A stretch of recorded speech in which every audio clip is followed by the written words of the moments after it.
Tonight's story comes from the edge of a salt marsh, a quiet place where the map thins, and the land forgets whether it's solid or sinking. Elm Harbor sits there, wrapped in fog and stillness, the kind of town where even the tides seem to arrive late. Nothing much happens here. And then, something did. Lorraine Hale, 34 years old, lived alone in a salt-weathered cottage on the southeastern edge of town. Artist by trade. Quiet by nature. A person whose routine was so precise that the mail carrier could set her watch by it. Every morning, Lorraine brewed black tea at 7 o'clock. She walked to the bakery by 7:40, bought a single croissant, and returned home by 8 o'clock to paint. She rarely deviated. She didn't need to. Her world was still, predictable, almost ritualistic. She wasn't a recluse. Not exactly. She spoke to the grocer. She waved to kids who biked past. But she lived with the kind of solitude that wraps around you like fog off the marsh, quiet, soft, and slow to let go. September 19th. The last confirmed sighting. 7:06 a.m., the bakery owner, Miriam Cates, notes Lorraine entering. Usual order. A nod. A polite smile. No small talk. 7:52 a.m., home again.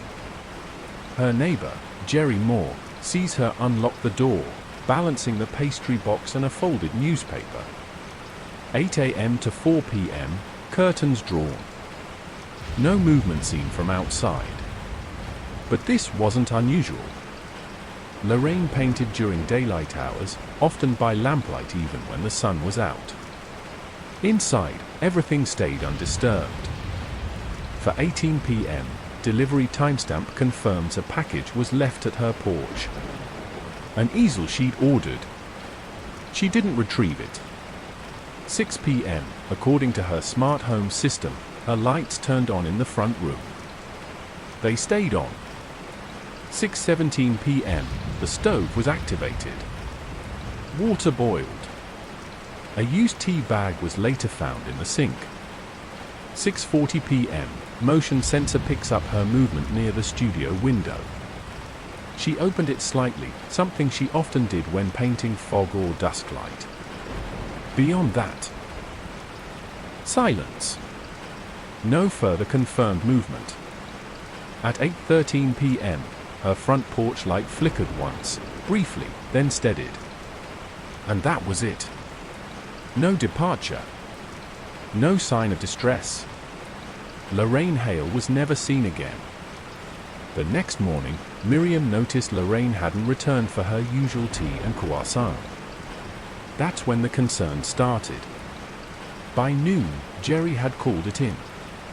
Officers arrived at 12:47 p.m. The door was unlocked. There were no signs of forced entry. Her tea sat unfinished beside her easel. The new canvas had a few initial brush strokes, grey, green, and streaked with light, as if she were capturing mist. Her phone, wallet, and keys were neatly placed on the side table. A kettle sat on the stove, half full. The easel outside, still in its box. One detail chilled responding officers, Lorraine's shoes were by the door. She'd vanished without taking them. Or anything else. Can a person vanish without leaving? The town of Elm Harbor didn't think so. But the marsh. The marsh keeps its own counsel. By sundown, the marsh had grown strangely quiet. The frogs weren't croaking. The wind barely moved. You wouldn't notice it unless you were listening, and even then, you might not trust what you heard. The search began before midnight. Dogs caught her scent on the porch, followed it to the back gate, and then to the edge of the marsh. And there, the trail just ended. Flat mud. No footprints. No disturbance in the grass. Just nothing. The tide was out. A few cattails waved lazily in the moonlight. Searchers said the silence felt too complete. One officer claimed it was like walking into a photograph, everything still, but something off. Out of place. They called in thermal drones. Searchlights. Ground crews combed a 1-mile radius. By sunrise, they had found nothing but marsh and silence. Inside the cottage, investigators found her journals. She wrote daily, almost obsessively. Short entries. Some mundane. Too much ochre in the sky today. Start again. But the entries changed in the last 3 weeks. Slowly. Almost imperceptibly at first. There's a light that comes when the tide is out. I used to think it was a boat. But it doesn't float, it watches. Later. Saw it again. Same place. Low tide. 3 flickers. Then still. And the final one, dated the night before she vanished. Sometimes I think it's waiting for me. Police didn't publicize the journals. Not at first. Too speculative. Too odd. But word got around. Small towns carry stories like seeds in the wind. One neighbor, Frances Belmar, said she remembered Lorraine watching the marsh at dusk, unmoving for minutes at a time. She once asked her what she was looking at. Lorraine had replied, something trying not to be seen. Others remembered stranger things, shapes in the fog, flickers of lantern-like light. But no 2 stories matched. Everyone thought they'd seen something, but no one could prove it. And no camera ever caught anything. One detail stood out: Lorraine's final painting, the one on her easel, was examined closely. Under infrared scanning, art analysts found early pencil marks beneath the brushstrokes. A human figure, standing in the water. Barely visible in the finished version, as if she'd painted over it but left just enough to show through. The figure's stance was peculiar. Arms at its sides. No facial details. But its clothing, a long, slick coat. Woolskin. Like something a fisherman might have worn a century ago. The same coat, some said, seen in local legends. But legends are easy to dismiss. People vanish for many reasons. Foul play. Mental break. Choice. Still, in Elm Harbor, people remember. The town doesn't forget easily. Lorraine Hale was predictable. Her world was neat, structured, safe. And then, one night, she stepped into the fog and was gone. They called in the county search team by the following morning. By then, 24 hours had passed. No sightings. No signals from her phone.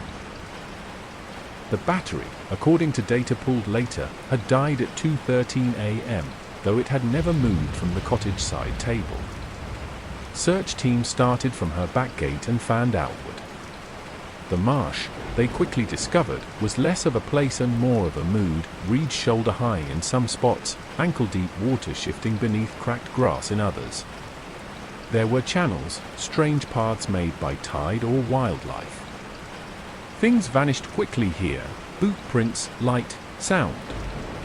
The dogs refused to go in past a certain point. One laid down.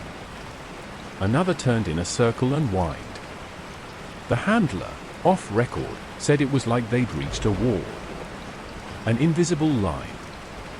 The drones came next. They mapped heat signatures, looking for deer, birds, anything that might show human-sized shapes. The results showed only the cold grey expanse of night-swallowed wetlands. No movement. No warmth. They brought in sonar. Ran sweeps through the wider channels. Pulled out nothing but driftwood and eelgrass.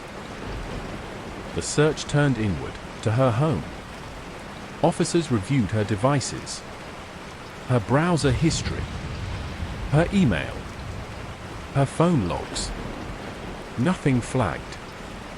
No threats. No recent contacts out of the ordinary. But one call stood out. 3 nights before she disappeared, Lorraine's phone had dialed an inactive number, one disconnected for decades. Traced back, the number once belonged to a house destroyed in a marsh flood in 1962. A family had lived there. The Delacourts. Alpha had drowned during the storm.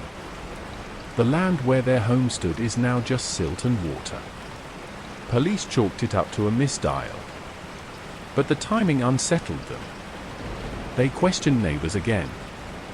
Most had seen nothing. A few said they heard something, a whistle, distant and slow, like a breath caught in the reeds. Mrs. Harrow, who lived 2 doors down, reported seeing a faint glow in the marsh. Like a lantern, she said. But floating, too high for a person to carry. Then it dipped and vanished. Another neighbor, Todd Gilby, dismissed it all.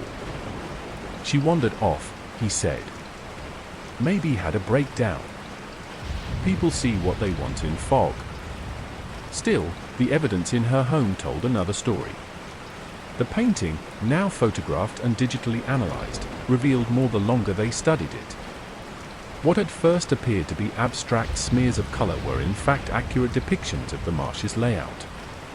Someone familiar with the geography identified specific elements, the bend of a particular channel, a crooked tree, even the old stone fence buried beneath reed growth.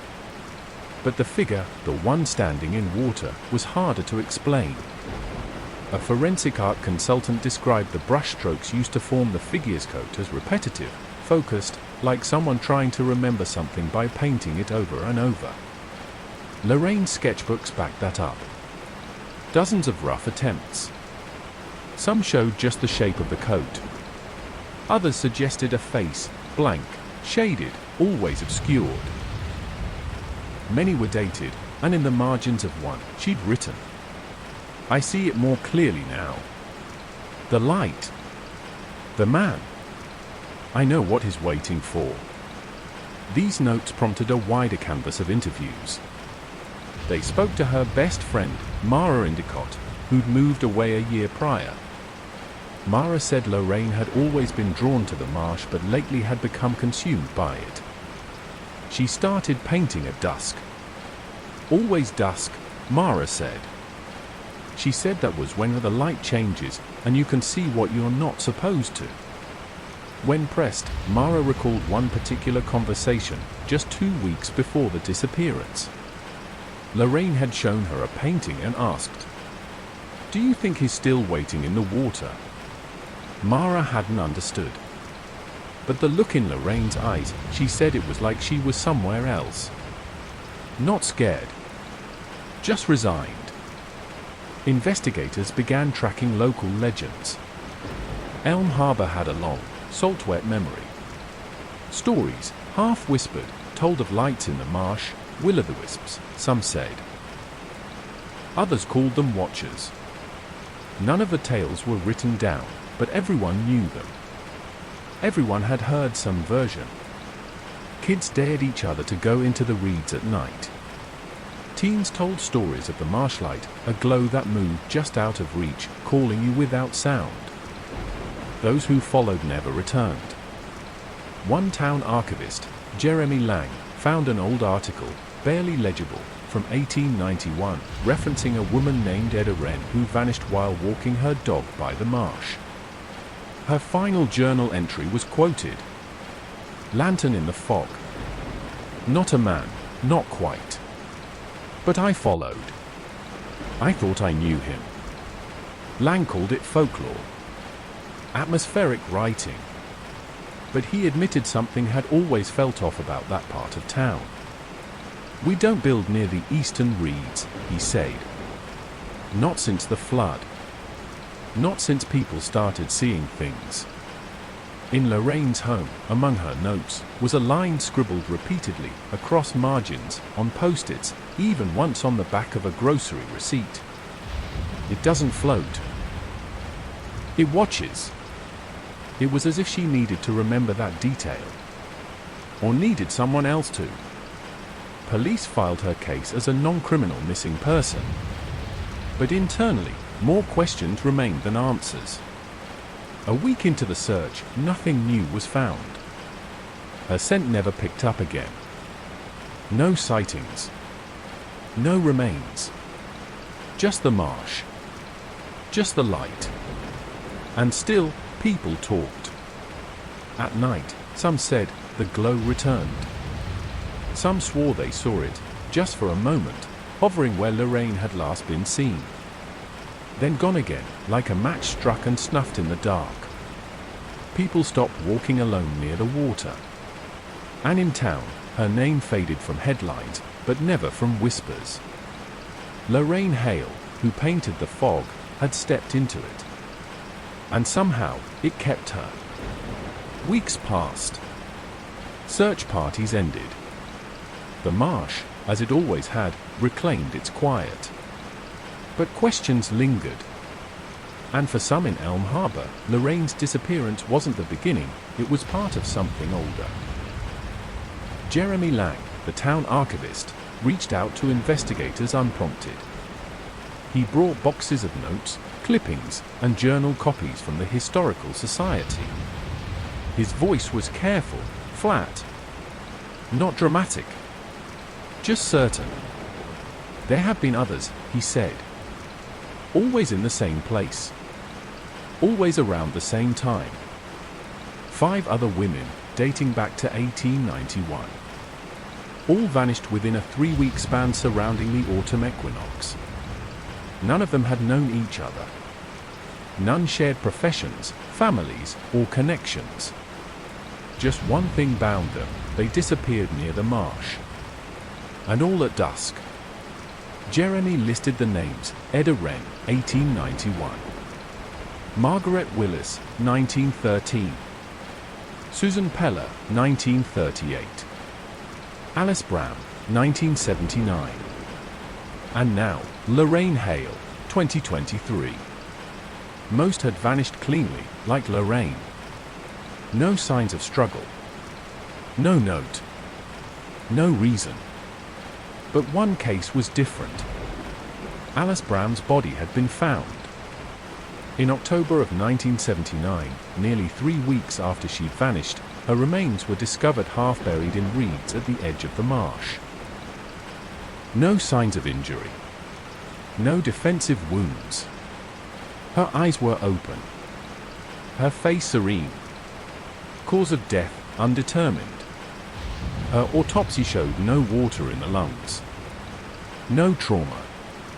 Nothing to explain how or why her heart had simply stopped. Locals whispered it wasn't natural. That Alice had seen something. And what she'd seen had taken something from her. Police back then had ruled it inconclusive. The file was closed.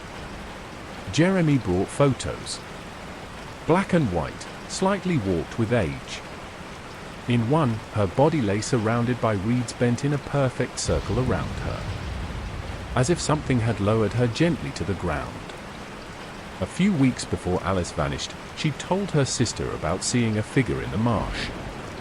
Said he wore a fisherman's coat and carried a lantern that glowed like fireflies. Thought it was someone playing tricks. That detail never made the papers. But it had lived in family stories, passed down, cautiously, as a warning. Jeremy didn't stop there. He dug deeper. In the 1938 disappearance of Susan Peller, her diary was recovered months later in an attic. Its final pages included a dream she'd had of standing in the reeds, ankle-deep in black water, watching a light approach. The dream ended before the figure reached her? Susan's case had been dismissed as a runaway. But those pages told another story. In Margaret Willis's case, her housekeeper remembered her complaining about singing in the grass the week before she disappeared. And in Eda Wren's final letter, she wrote, "Sometimes I think the marsh is awake. That it's listening. I hear it at night. A voice, not a person's voice. Something older. Each account, separated by decades. each one whispering something nearly identical. And now Lorraine. Her journal. Her sketches. The man with the lantern. The painting. Too many parallels to ignore. A forensic psychologist was brought in to consult on the file. Her assessment was restrained, clinical. But in her report, she wrote, subject appeared to be experiencing a form of visual fixation. The figure repeated in her work could be interpreted as symbolic, but consistent phrasing, it watches, it's waiting, suggests she may have been perceiving this as real. Whether hallucinatory or external is inconclusive. The psychologist stopped short of calling it delusion. But she noted a sense of inevitability in Lorraine's final journal entries. It's not fear, she wrote. It's surrender. The deeper they looked, the more details surfaced. A retired local police officer, who'd worked on the 1979 case, recalled something unusual. The night Alice Bram vanished, the tide had turned late. Hours late. He said he'd never seen that before. As if time itself had shifted in the marsh. That officer also remembered the scent dogs. Same result as with Lorraine, the trail ended at the reeds. No further. Jeremy compiled everything into a timeline. Every sighting. Every journal. Every whisper of light in the dusk. And every time, the same details came back. Low tide. Dusk. A light. A figure. No noise. No struggle. No return. The people of Elm Harbor started to avoid the marsh again. For a while, they'd begun to treat it like any other hiking spot, pretty, still, harmless. But the old caution crept back. Parents kept their children closer. Local tour groups cancelled fall events. And then, someone else came forward. Agnes Brenner, 91 years old, bedridden for years. She'd lived near the marsh her whole life. Her daughter brought in a tape. Agnes had asked to record something. Said she didn't want to die without telling what she knew. The tape was raspy, her voice barely a whisper. When I was a girl, my cousin May saw it. She was 16. Said she saw a man with no face standing by the water. Had a light, but no flame.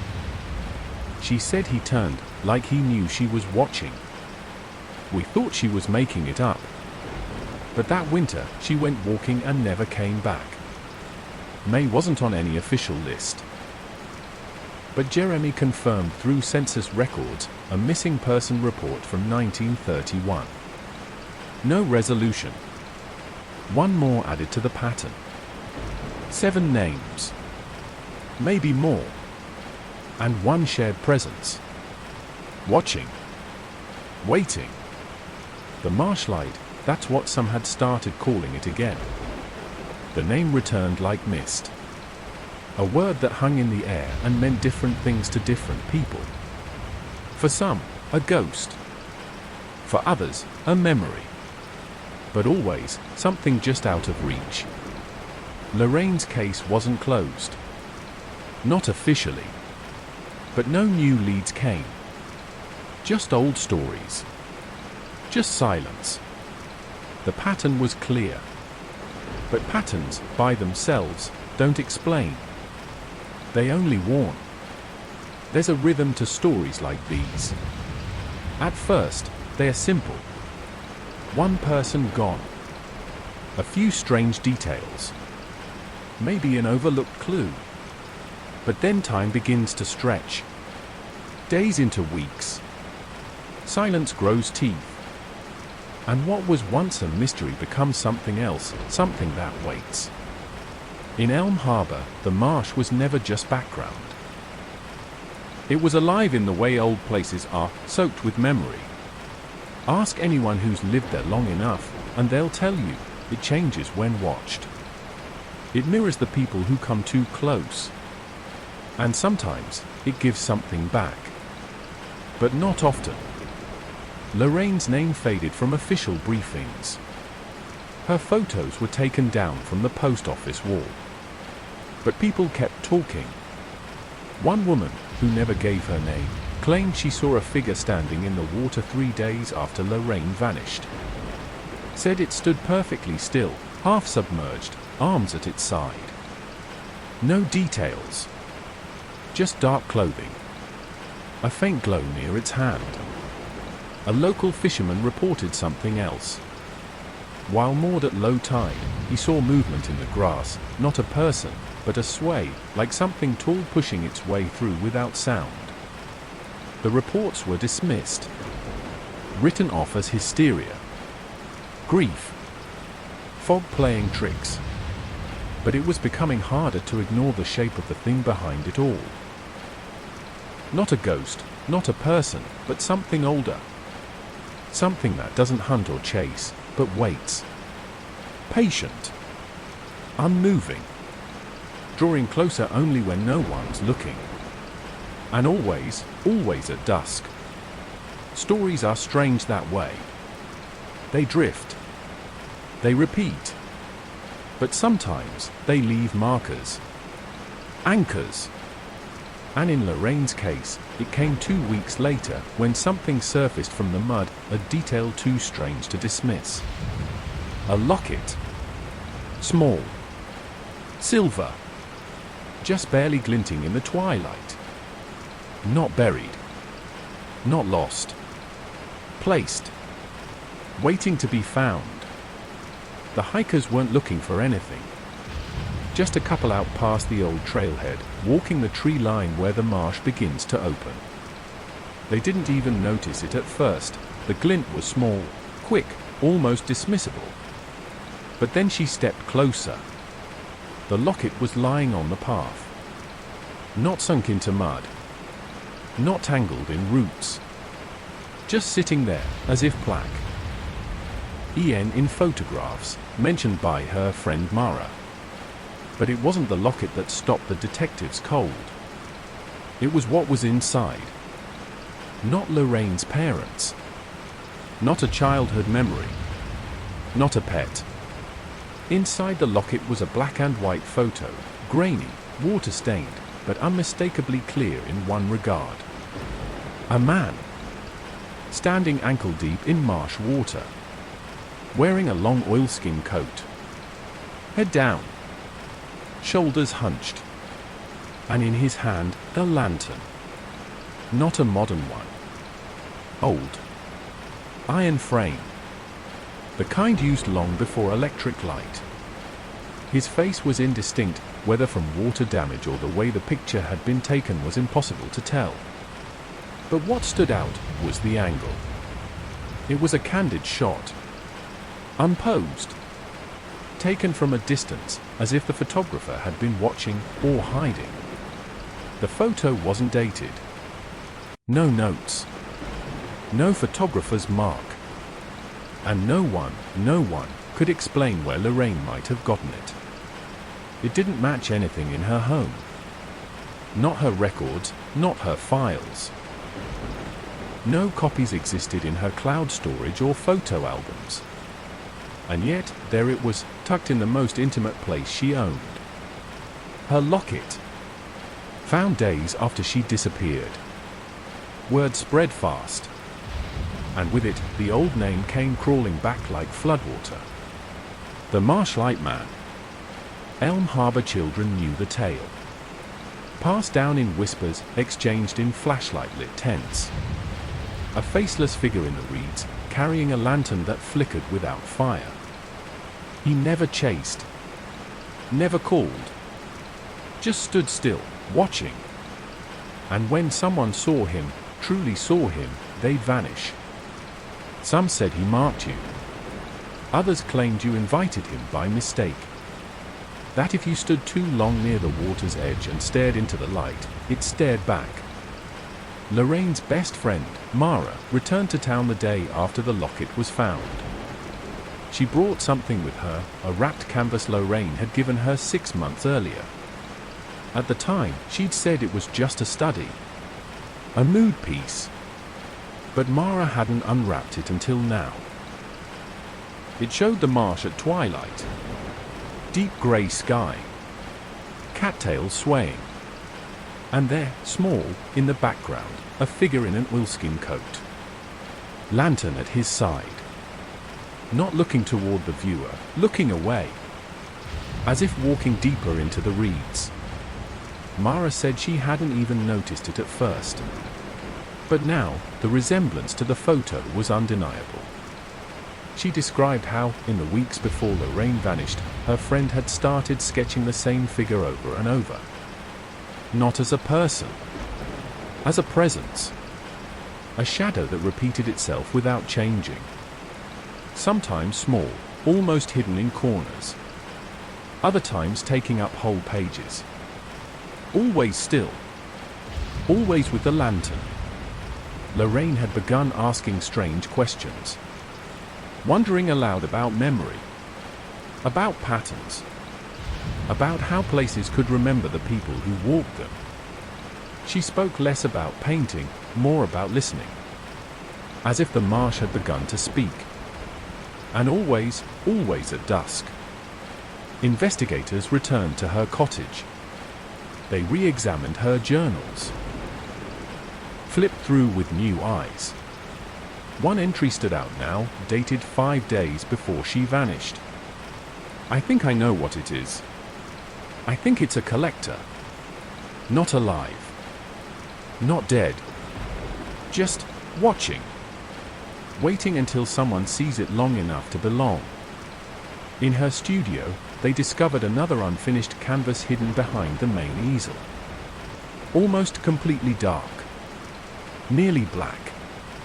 But beneath the surface, faint lines had been scratched, not painted, into the gesso. A shape. A light. A figure, distant but approaching. Its lantern raised. Not threatening. Just inevitable.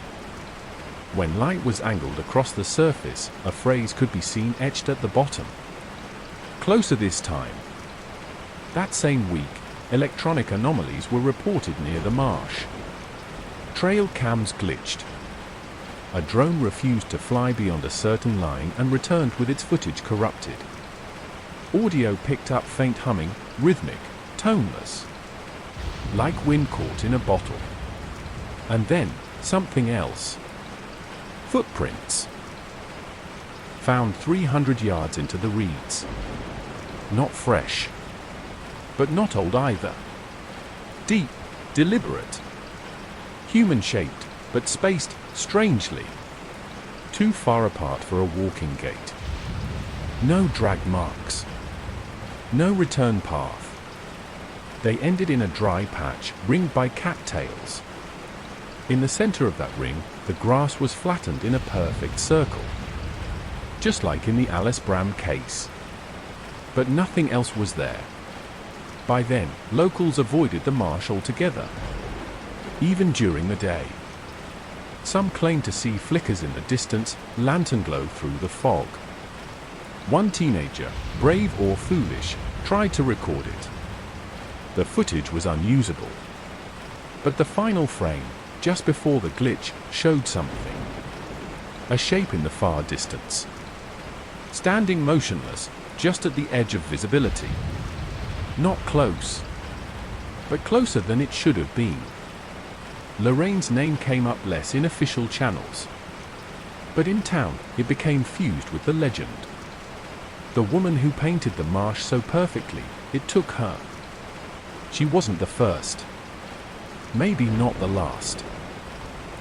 And still, when the tide recedes and the dusk settles in, people say the light returns. Not searching.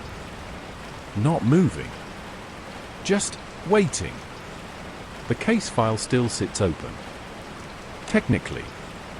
Tucked in a digital archive, flagged with the designation non-criminal missing person. No evidence of foul play. No body recovered.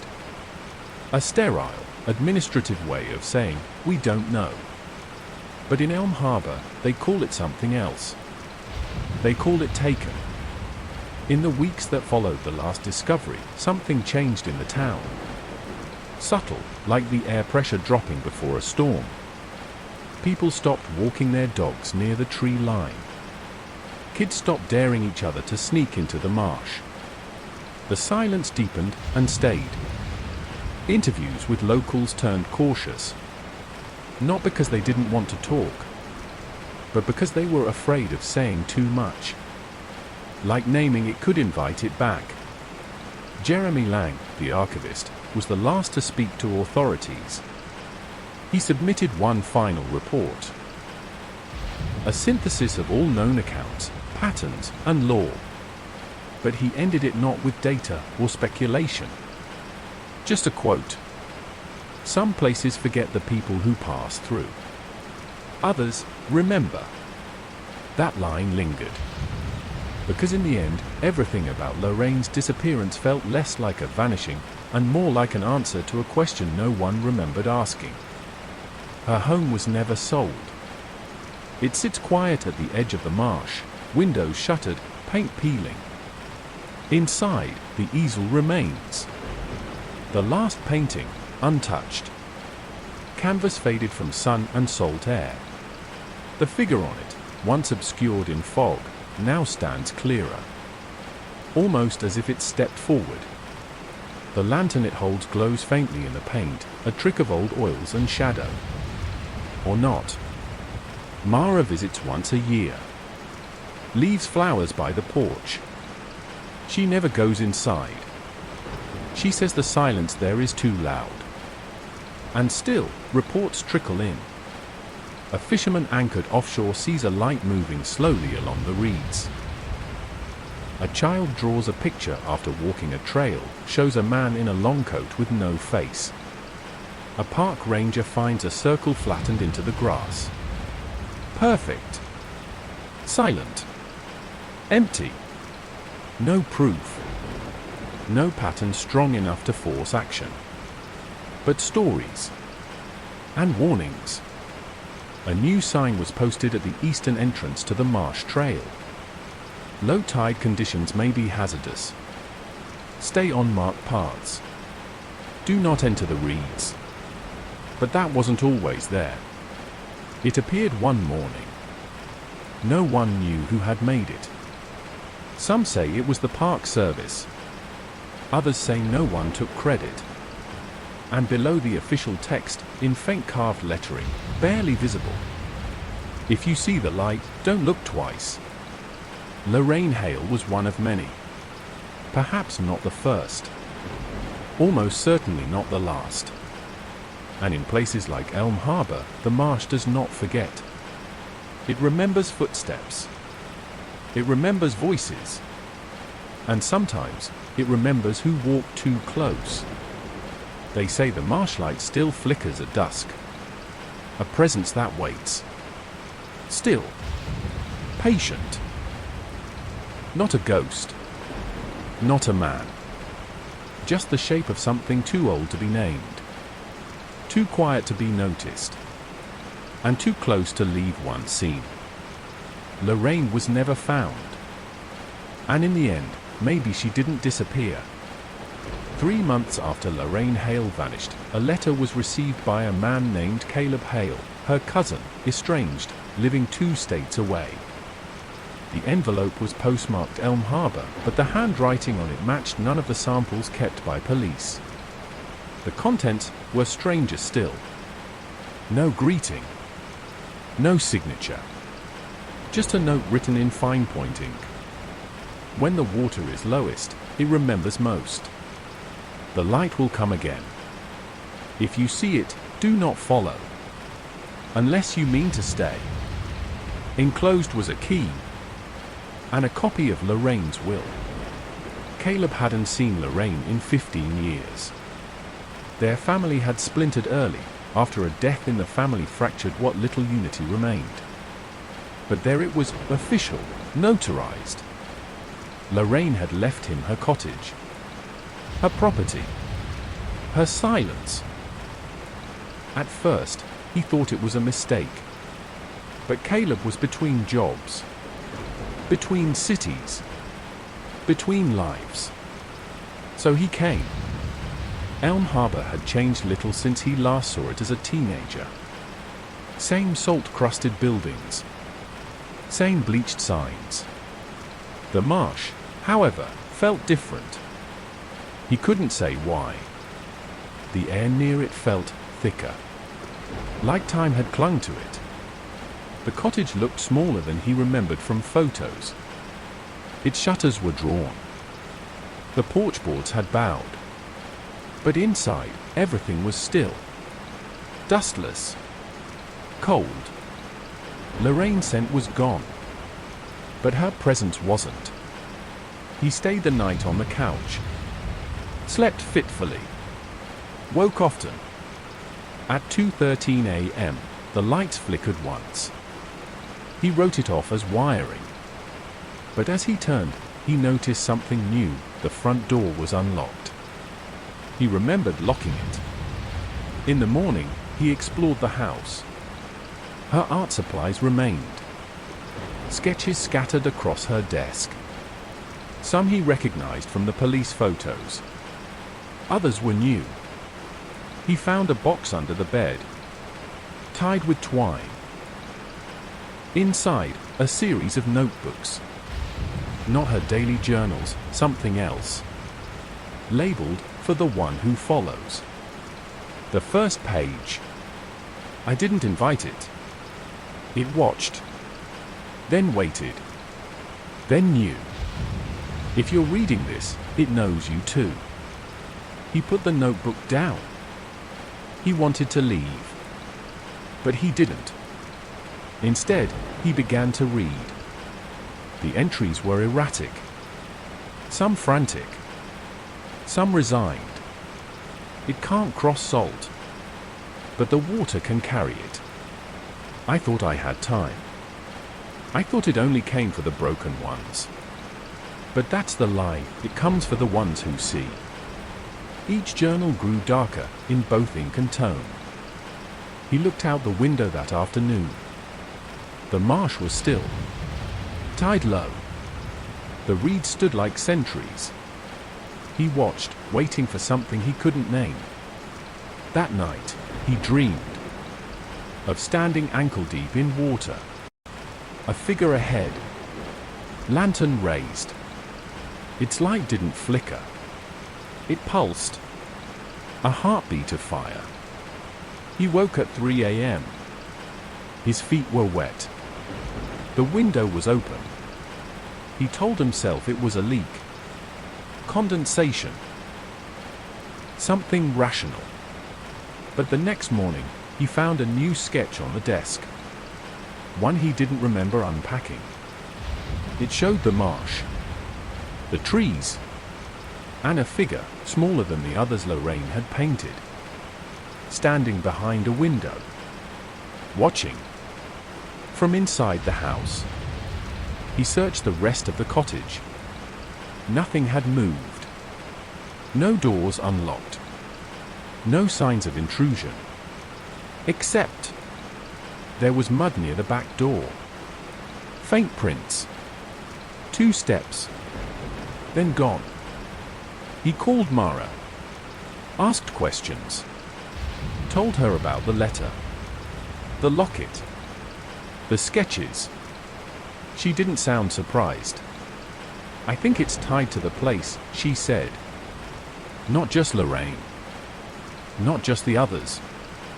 The marsh doesn't take, it chooses. That night, Caleb opened the last journal in the box. It was dated a week before Lorraine disappeared.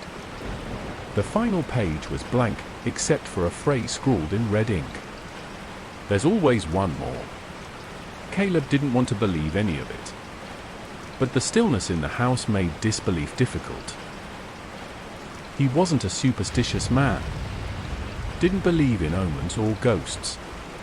But by the 4th night, the air inside Lorraine's cottage had begun to feel dense, like walking into a room where something had just left, or worse, was still there, just not visible. On the 5th morning, he found the lights on in the studio, all of them. He was certain he'd turned them off the night before. Every bulb glowed weakly, the light cold and humming, as if drawing from something deeper than electricity. He needed answers. He called Jeremy Lang. The archivist met him at the library after hours. He moved slowly now, cane tapping on the wood floor. Retirement hadn't softened his skepticism, but when Caleb explained the contents of the letter, the inheritance, the dreams, Jeremy didn't dismiss him. Not entirely. Instead, he unlocked a door marked staff only and led Caleb into the restricted archives. "It's not just your cousin," Jeremy said. "I used to think it was coincidence. People disappear. Happens everywhere. But this place, it keeps names." He laid out a box of files, yellowed folders, cracked spines, aged notes typed on fading paper. "These aren't public," Jeremy said. "They should be. But they're not." Inside the box were case files, news clippings, police reports never digitized. Not just the 5 officially recorded disappearances. There were more.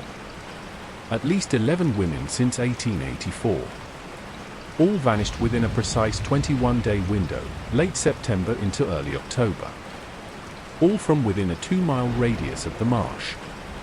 The more Caleb read, the more his chest tightened. The reports weren't just similar, they were identical in parts. A door left unlocked. A light left on. A last known painting, sketch, or note referencing the marsh. And always, always, a sighting of a figure. Lantern in hand.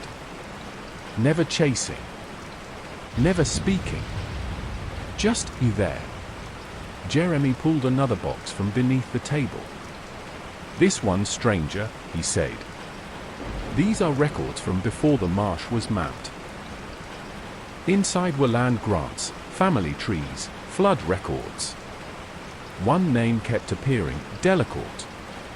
The family Lorraine's phone had called before her disappearance, the number long disconnected, tied to a house destroyed in 1962. The Delacourts had been one of the founding families of Elm Harbor. Their property bordered the deepest part of the marsh, what used to be dry land, before the flood. According to Jeremy, the family was rumored to be involved in something unspoken.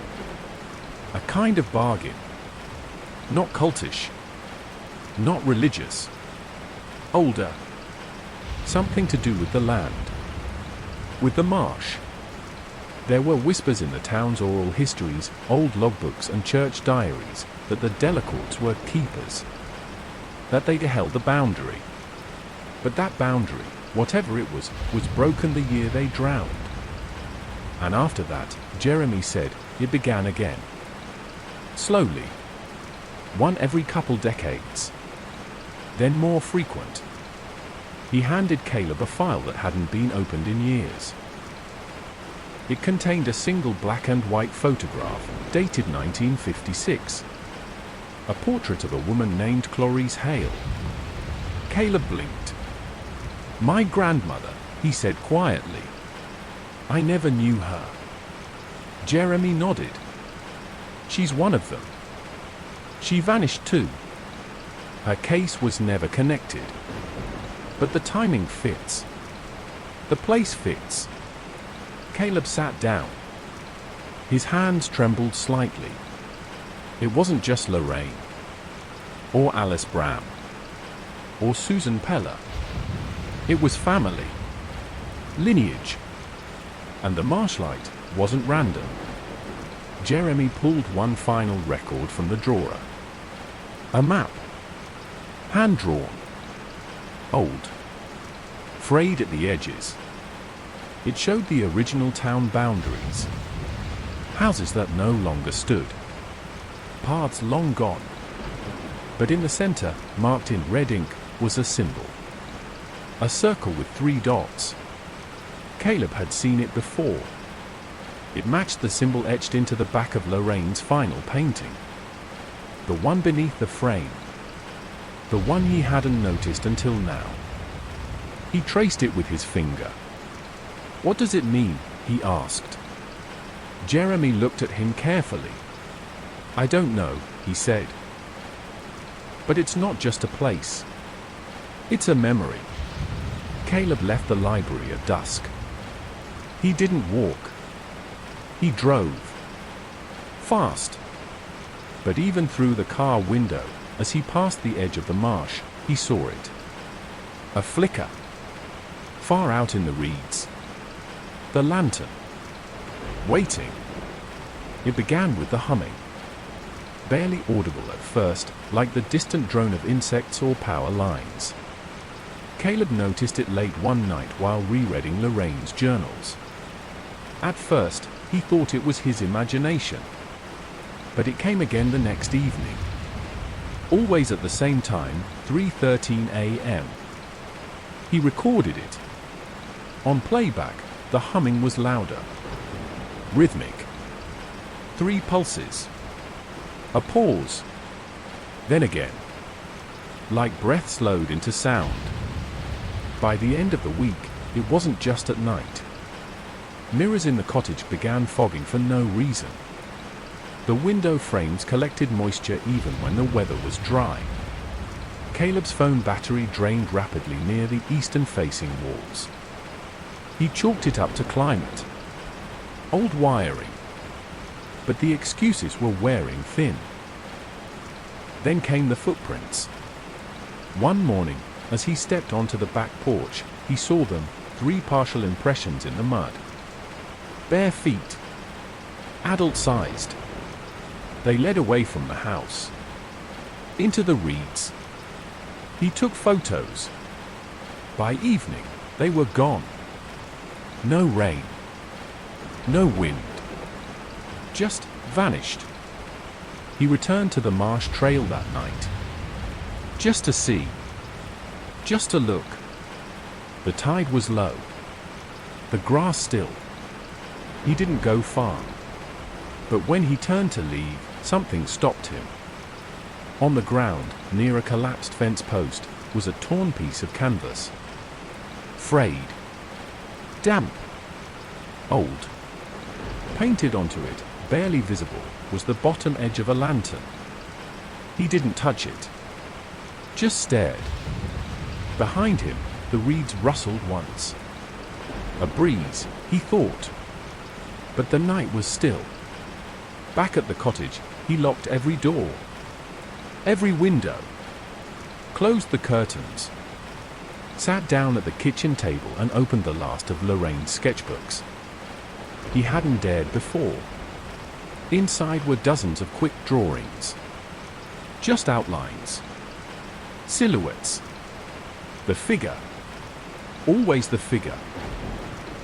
Sometimes small in the corner of the page. Sometimes taking up the whole frame. And always, always, with a lantern. In one sketch, the figure stood at the edge of a house. Caleb's house. Another, it looked like the reflection in a mirror. A hand reaching toward the glass. Lantern half raised. The figure's posture matched his own. He slammed the book shut. Tried to sleep. But at 3:13 a.m., the humming returned. Louder. This time, it was accompanied by 3 soft taps on the window pane. He rose slowly. Looked through the curtain. Nothing. But the glass was wet. As if someone had breathed on it. The next morning, he couldn't find his sketchbook. Not Lorraine's, his own. The one he hadn't touched in years. Where he'd drawn designs, mechanical notes, small diagrams. It had been blank when he packed it. He found it under his bed. Opened it. The first 3 pages were filled. Sketches of the figure. The same coat. The same lantern. Drawn in his own hand. Except he didn't remember drawing them. He tried to dismiss it. Stress. Grief. Imagination. But deep down, he knew. He was being watched.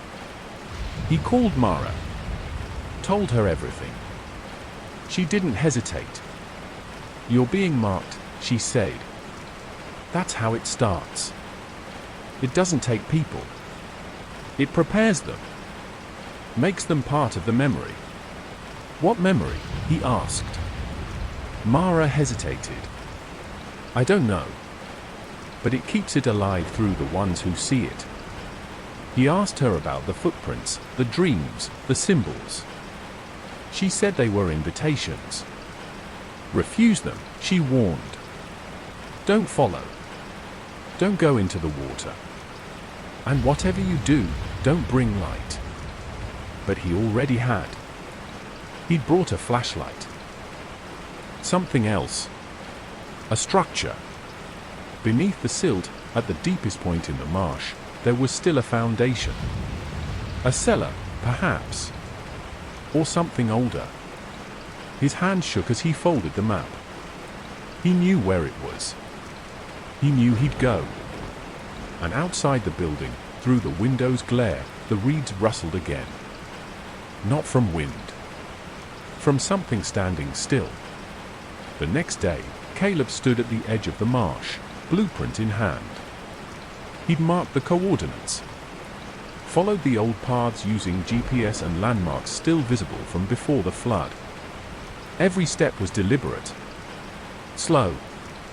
As the reeds parted before him, the air changed, heavier, quieter, as though muffled from the rest of the world. He stopped on a dry patch, a natural rise barely visible from town. It was where the Delacourt house once stood. The earth felt wrong beneath his boots. Spongy. Like something beneath was breathing, shallow and slow. He found the outline, faint, stone-lined edges just below the surface. A collapsed stairwell. Partially filled with brackish water. He stared down. There was a door. Metal. Rusted. Tilted at an angle. He didn't open it. Not yet. Instead, he circled the area. Near the old foundations, hidden under a half-collapsed birch tree, he found a set of symbols carved into stone. A circle. 3 dots. The same as Lorraine's painting. The same as the archive map. And something else, symbols etched beside it. Like letters, but not any alphabet he recognized. He took photos. Sent them to Mara. She promised to ask a friend, a linguist who specialized in pre-colonial symbology. Then he returned to the door. He touched the rusted handle. It felt warm. That night, back in the cottage, he painted. He didn't mean to. He didn't plan to. But he woke at the easel, brush in hand. The canvas showed the stairwell. Perfectly. The rusted door. The birch tree. The symbols. But the door in the painting was open. And something stood behind it. Just shadow. Just suggestion. But there. Watching. He dropped the brush. Went to wash his hands. And saw, in the mirror, something else. His eyes, just for a second, weren't his. Not color. Not shape. Expression. They looked like Lorraine's in her last known photo, focused, resigned, already past the point of fear. The lights flickered. He turned on every lamp in the house. But as the hours passed, he noticed the same things Lorraine had written about. A whistle in the distance, 3 tones, low, low, high. The sensation of movement in the corners of his vision. And always, always, the soft humming. Closer now. He stopped sleeping. He stopped eating. Mara called daily. He barely answered. Then, a package arrived. Unmarked. Hand-delivered. No postage. Inside was a folder. A photograph. A letter. The photo was aged. Sepia-toned. It showed 5 women seated on a wooden bench outside a house. Handwritten names beneath. Eda Wren. Margaret Willis. Susan Peller. Alice Brown. Lorraine Hale. His grandmother. The letter, unsigned, read. They were not chosen. They were warned. Each saw the light. Each went closer. One returned. Caleb studied the faces. They were too alike. Not just in appearance, in expression. All five stared at the camera with the same uneasy calm, as if they already knew. The next morning, Mara called. Her friend had translated the symbols. Not a language, exactly. A series of ideograms. A warning, repeated 3 times. Do not return the light. The phrase didn't make sense. Until he remembered Lorraine's journal. Never bring a light. It wasn't about looking for something. It was about avoiding being seen. The marshlight wasn't a lure. It was a signal. And carrying a light, flashlight, lantern, even paint, was a way of responding. An answer. A yes. Caleb packed a bag. He brought salt. A rope. A compass. A flare, which he hesitated to include, then did anyway. He returned to the marsh at dusk. Alone. No phone. No flashlight. Only the memory of the coordinates. And as he reached the threshold of the old stairwell, the reeds parted behind him. No wind. No animals. Just a shift. Like the marsh he had inhaled. He descended. The door groaned open on its own. Inside was darkness. But not complete. A soft glow pulsed from deeper within, not steady, not flickering. Breathing. Waiting. He stepped through. And the door, rusted and ruined, swung shut behind him. Her name was Marion Elwood. Born Marion Delacourt, granddaughter of the family that vanished in 1962. She was the only living person known to have seen the marshlight and walked away. Caleb found her in a private elder care facility 2 states over. She was 93. Sharp-eyed. Quiet. She didn't react when he said Lorraine's name. But when he mentioned the marsh, her hand trembled.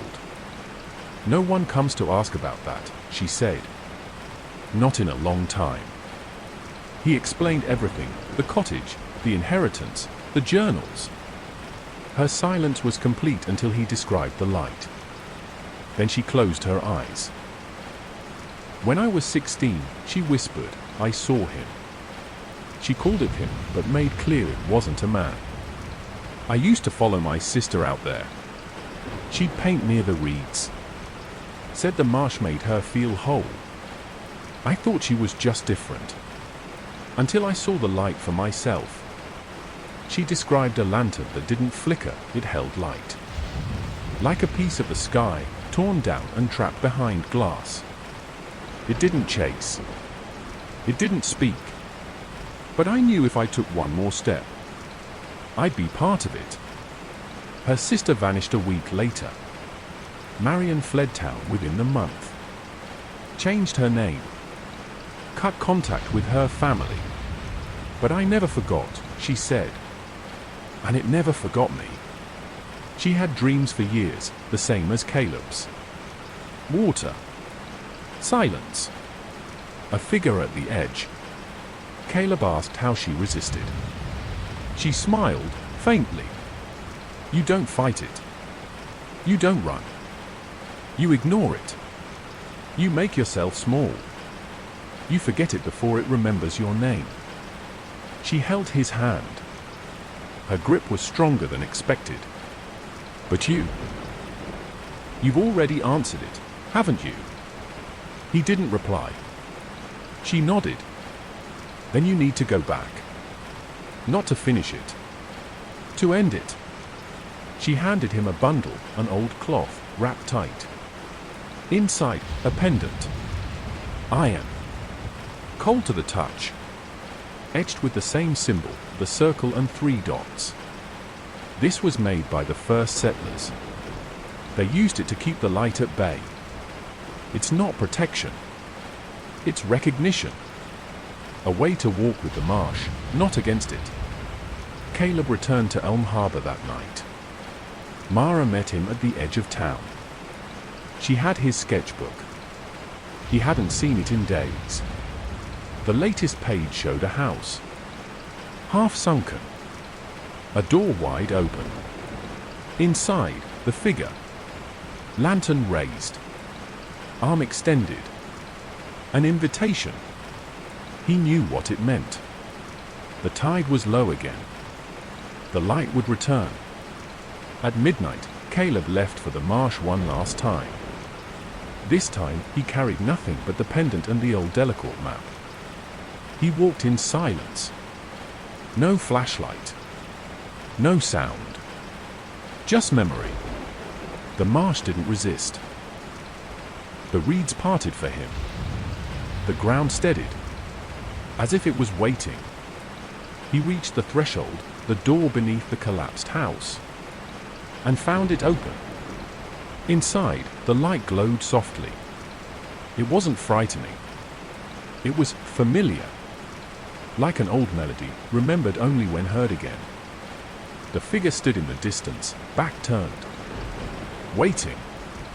Caleb stepped forward and placed the pendant on the floor. He whispered, "No more." The light pulsed once. Dimmed. Then flared, not brighter, but deeper. Like it was pulling inward. The figure turned. But there was no face. Just memory. Shifting. Repeating. The pendant began to hum. 3 tones. The marsh shook. Then stilled. The light vanished. And when Caleb opened his eyes, it was morning. He was alone.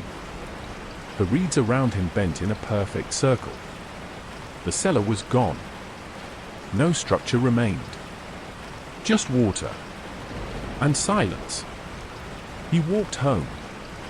And for the first time in weeks, the house felt still. Empty. Quiet. Peaceful. He burned the journals. Painted over every canvas. Buried the pendant near the tree line. And when he looked out the studio window that evening, the marsh was just marsh. No flicker. No figure. Only dusk. Lorraine was gone. But something had ended. Or maybe something had begun again. It started with the sound of brushing. Not wind. Not branches. Brush on canvas. Caleb was alone. The house was quiet. The studio door was shut. And still, the sound. He crept to the door, hand on the knob, heart beating in a rhythm not quite his own. When he opened it, the room was empty. The canvas on the easel, blank. But the brush was damp. He hadn't painted in weeks. Not since the night he returned from the marsh, pendant buried, door closed, silence restored. But the brush was damp. And the smell, oil paint and salt air, clung to the room like a memory. He told himself it was residual. Habit. Maybe grief. But later that day, while cleaning the kitchen, he found something stranger. A note. Folded. Tucked inside the sugar jar. Written in a familiar hand. Start with the horizon. Let the light come to you. It was Lorraine's phrase. Something she'd written in her early journals. Caleb remembered reading it, but never copying it. He checked his phone for handwriting apps, shared notes, tricks of memory. Nothing. The note was real. The handwriting was hers. That night, he dreamed of painting again. Not from his own perspective, from Lorraine's. He could feel her hands. Her thoughts. Her breath as she layered grey onto canvas. But she wasn't alone. There was always something behind her. Just out of frame. watching. He woke up at 3:13 a.m. sharp. No humming, but the smell of salt water filled the room. He went to the window. The marsh looked as it always did, a still, black sea of reeds. But when he turned, a second note. On his nightstand. You saw it. That means it saw you. He called Mara the next morning. She answered immediately. No pleasantries. I've been hearing things, she said. Your voice. But not you. She played him a recording. A voicemail. The voice was his, but speaking a phrase he never remembered saying. We don't go into the marsh. The marsh comes into us. Mara was scared. Not of the marsh. Of Caleb. You're changing, she said. Your voice, your rhythm. You're repeating her. He didn't argue. He had noticed it too. The way his thoughts spiraled. The way he paused to stare at the reeds without realizing. The sketches he found on his desk each morning, drawn in his hand, but not from his mind. The figure was back. Sometimes it stood in the marsh. Sometimes it in the house. The mirror in the hallway began to fog. Even without heat. One morning, he saw two reflections, his own, and something just over his shoulder. He turned. Nothing. He closed the mirror in a box. But at night, he still felt it. The watching. He returned to Lorraine's journals. Read them all again. Only now, he saw things differently. Phrases she'd repeated, start with the horizon, don't answer the light, it remembers who sees, they began to match the thoughts in his own head. He began finishing her sentences before reading them. He realized he couldn't remember when he'd last had a dream of his own. They were all hers now. He found a third note. Folded inside his pillowcase. You didn't close the door. You only turned your back. He returned to the marsh trail. This time during the day. The air was still. The tide low. He stood at the edge of where the Delacourt cellar had once been. Nothing remained. But the light shimmered, faintly, in the rippling puddles near his feet. Not reflected from the sun. It came from below. And as he watched, a whisper rose in the reeds. Not wind. Voices. Dozens. Lead. Repeating phrases from the journals. From the dreams. Not loud. But insistent. He fell to his knees. And in the reflection beneath him, he saw not himself, but Lorraine. Mouth moving. Eyes watching. Speaking the words he hadn't yet thought. He fled the marsh. Back at the house, Mara was waiting. I think it's pulling something through you, she said. He nodded. It wasn't possession. It was memory. Not haunting him. Becoming him. The lighthouse stood where the marsh met the sea, a crumbling silhouette against the grey horizon. Decommissioned in 1914. Boarded. Forgotten. Locals called it cursed, though no one used the word seriously. It was just a place no one visited. Too hard to reach. Too broken to matter. Until now. Caleb had found it marked on an old navigation chart Lorraine had tucked inside a hollow book. No name. Just a penciled circle. 3 keepers gone, she'd written. The first repetition. He brought Mara with him. Neither of them spoke much on the drive. The silence between them wasn't fear, it was reverence.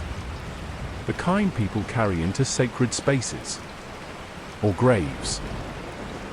They parked at the cliff's edge and walked the last half-mile on foot, across a stretch of brambles and tidal stone. Up close, the lighthouse loomed larger. The glass was shattered. The top bulb long missing. Its metal door hung off rusted hinges. Inside was colder than it should have been. Not just cold, hollow. Like the air didn't move unless something moved with it. They descended the spiral stairs. Each step creaked. The sound echoed strangely, as though the lighthouse weren't empty, but filled with listening. At the base, a bolted hatch.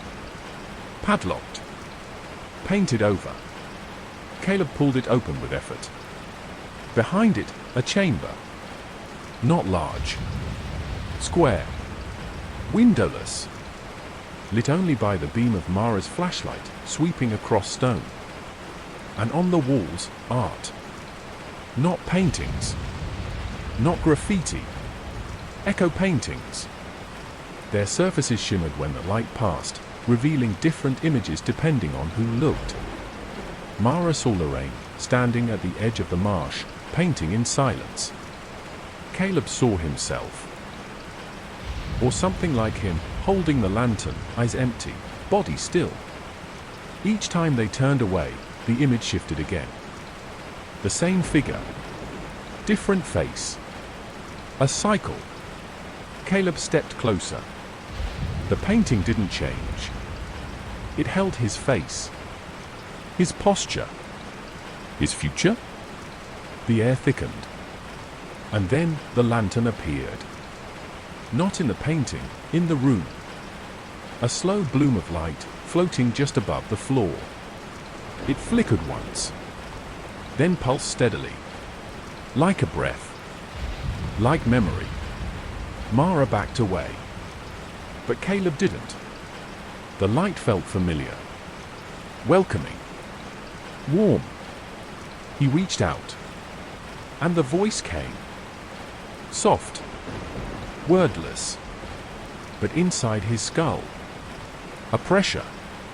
A presence. Not hostile. But asking. Offering. It was never about fear.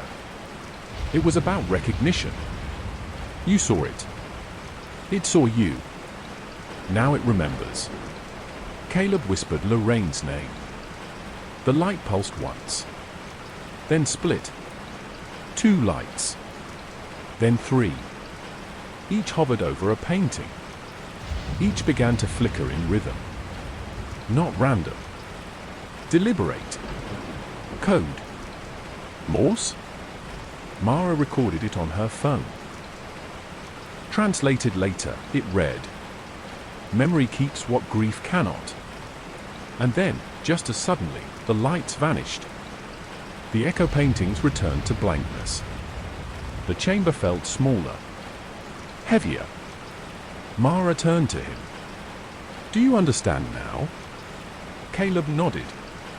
"It doesn't steal us. It stores us." They left the lighthouse before dusk. But as they walked away, neither could shake the feeling that some part of them remained inside. Watching. Waiting. Learning their shape. They began the ritual at dawn. Not with incense. Not with symbols. With names. Caleb recited them first, the ones they knew, the ones lost. Eda Wren. Margaret Willis. Susan Peller. Alice Brown. Clarice Hale. Lorraine. And then Mara added a name Caleb had never heard. Jonah Elwood. Her brother. The one who vanished when she was 13. She had never spoken of him. Until now. "I saw the light once," she said. "It called to me. He went in my place." The marsh hadn't just touched Caleb's bloodline. It had touched hers too. Their path began with maps, Lorraine sketches, overlaid on Old Town records. But the actual trail wasn't on paper. It was carved into memory. Every step they took was a reconstruction, retracing the locations where each victim had last been seen. Repeating phrases. Mirroring footsteps. Lorraine had written, "If you want to undo what was taken, you must walk it backwards." Each location triggered something. At the bakery where Lorraine had her last croissant, Caleb tasted salt in the air, though the wind was inland. At the schoolhouse where Alice Brown once taught, Mara heard whispering children's voices, reciting lines from forgotten poems. At the churchyard where Susan Peller had last been spotted, the bells rang, though rusted through, their mechanism long broken. The marsh wasn't just a place. It was a recording. Each movement, each moment, trapped, playing again. At dusk, they reached the heart of it. The dry circle, the place where Caleb had left the pendant. Nothing remained. No trace. Not even the dirt felt the same. But as the light faded, a shimmer spread across the reeds. And the air turned to breath. Thick. Rhythmic. Voices rose, but not in English. Not even in sound. In feeling. Caleb felt Lorraine's final thoughts. Not fear. Not sadness. A kind of surrender. An embrace of stillness. He dropped to one knee. Mara caught him. Her eyes were glassy. "I feel them," she said. "All of them. Like they're standing right behind my thoughts." He nodded. "They want us to see what they saw." And then the light returned. Not one. Dozens. Lanterns flickering across the marsh, held by nothing. Moving in synchronicity. Approaching. But not to chase. To guide. The reverse path wasn't a walk through space. It was a descent through time. Each step deeper was a step backward.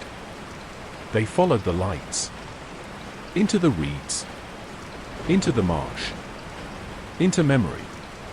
There, in the silence, they saw them. The vanished.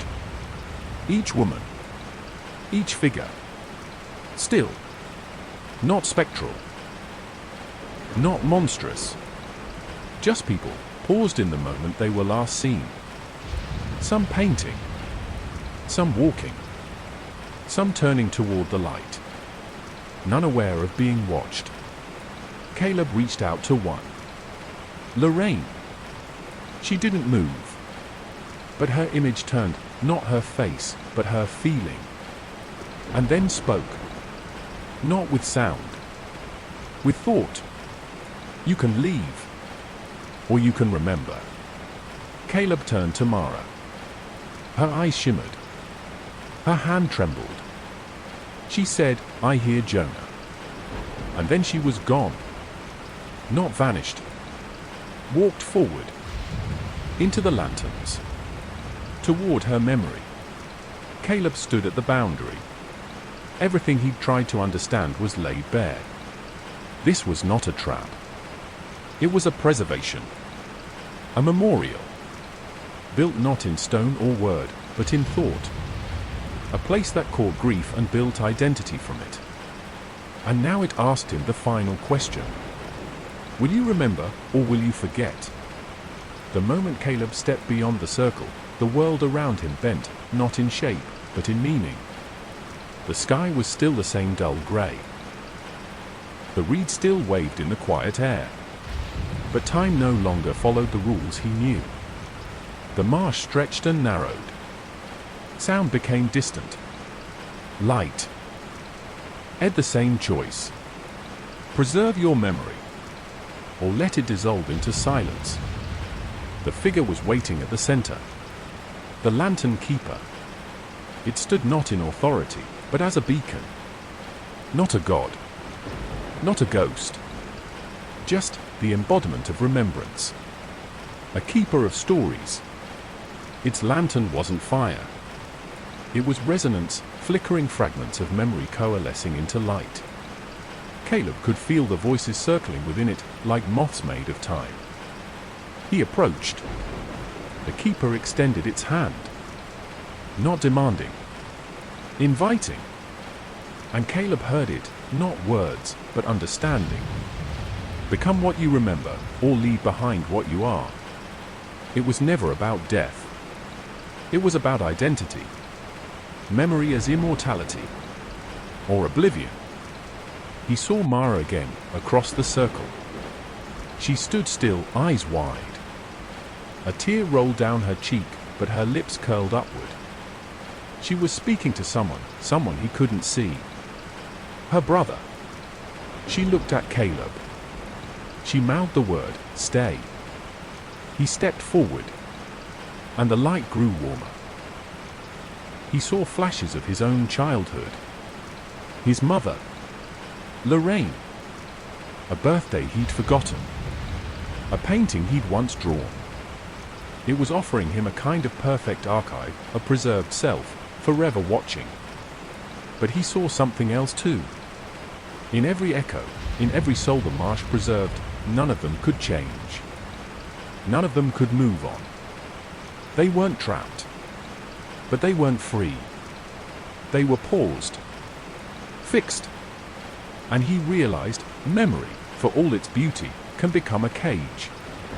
He looked at the keeper and whispered, "No." The light faltered. The air pulsed once. A gust of wind scattered the reeds. Mara looked back, startled. "Caleb." He stepped away. The lantern dimmed. The keeper's hand lowered, and the world around them unraveled like dew burning off in morning light. The figures vanished. The circle faded, and the marsh was just marsh again. Mara stood alone, facing nothing. She turned, tears in her eyes. "You left them," she said. Caleb nodded. "I let them go." Caleb left Elm Harbor on a grey morning. No ceremony. No goodbyes. The house was empty, save for one thing, a single painting, face down, wrapped in canvas, left in the studio. He didn't bring it with him. He couldn't. The air felt lighter. The marsh didn't hum anymore. The flickers had ceased. The whispers, the humming, the footprints, all gone. Mara didn't return with him. She had chosen to stay, though she never said it aloud. Her body hadn't vanished. Her name wasn't added to the registry. But Caleb knew. She'd been folded into that place, not consumed, but preserved. She'd seen her brother. She'd remembered. And she had chosen to remain a memory. He drove for hours with the windows down, trying to forget the scent of salt in the air. Trying to forget the shape of the marsh at dusk. The sound of lantern light in the reeds. For a while, he succeeded. Years passed. He lived quietly. Taught art. Didn't talk about the past. Didn't write.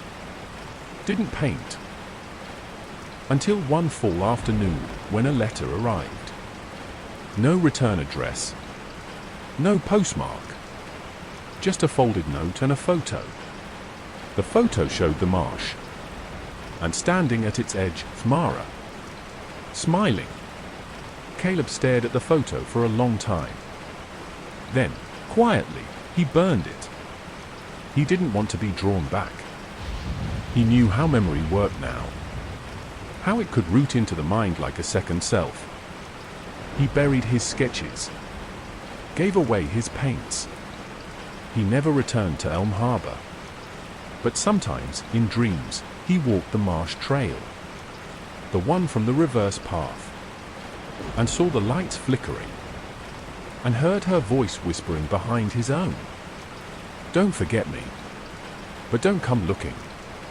And then, years later, a child wandered too far from the new boardwalk. She was chasing fireflies. She found a box half buried near the old tree line, rusted tin, sealed with twine. Inside was a sketchbook. Old. Weathered. But intact. She opened it. The first page showed a boy holding a lantern, staring into the water. The second. A girl, standing beside him, eyes closed, hand reaching out. The third, a circle of light. She brought it to her teacher. They smiled. Called it haunting. Beautiful. But that night, the child drew something of her own. A man in a long coat, standing in the reeds, lantern glowing, waiting, and she gave him a name, the Marshlight Man. And the story began again. Not because it needed to, but because memory always finds a way. They say memory is a map, winding, incomplete, drawn not in miles but in meaning. Elm Harbor isn't a place marked by roads or boundaries. It's a boundary itself. A thin edge between forgetting and remembering. Between presence and absence. Between those who return and those who simply remain. The marsh never roared. It never hunted. It didn't need to. It watched. It listened. It waited. And in time, it became the sum of all it had seen. Every lost footstep, every whispered name, every moment someone paused at the edge and felt that familiar, unshakable knowing. Something is here. We call these things stories, legends, ghosts. But sometimes, they are simply truths too still to be noticed. Lorraine Hale is no longer listed on the missing persons register. Her case was quietly removed when the statute expired. No body. No trace. No answers. But if you walk the edge of the salt marsh at dusk, some say you can feel her still. Not as a chill. Not as a whisper. But as a presence, waiting to be remembered. And if you see the light, don't look twice. Because the marsh doesn't chase you. It calls you home. And so ends the Marshlight Vanishing, the story of a woman who disappeared without a sound, in a town where the marsh forgets nothing. What began as a simple missing persons case slowly unraveled into a decades-long thread of memory, folklore, and something that didn't just haunt the edges of town, it became part of it. We followed Lorraine Hale's disappearance, the investigation that led nowhere, and the strange light that kept returning after dusk. We met Caleb, the reluctant heir, who discovered he wasn't just uncovering the truth, he was part of it. And in the end, we asked the same question the marsh had been asking all along. What do we become when we are remembered by something older than time? If you were drawn into the stillness, the silence, and the slow burn dread of this tale, I think you'll enjoy some of the other stories waiting on this channel. Dumbledore's life story takes a different kind of dive into legacy, loss, and the hidden past of a wizard who, like the marsh, kept more secrets than anyone suspected. If you're in the mood for something longer, more lyrical, and just as rich in atmosphere, don't miss 6 hours of adult fairy tales. It's storytelling built for grown-ups, dark, beautiful, and meant to be felt. And if you're still craving that quiet chill before sleep, Scary Stories for Bedtime delivers exactly what it promises: unsettling, intimate tales designed to keep you listening and thinking. So if stories like these speak to you, the stories that take their time, sink in slowly, and leave a shadow behind, go ahead and explore the rest of the channel. Like the video if you enjoyed the ride, subscribe if you haven't already, and turn on notifications so you don't miss the next story waiting in the dark. Until then, sleep lightly. And if you see the light out in the reeds, don't look twice.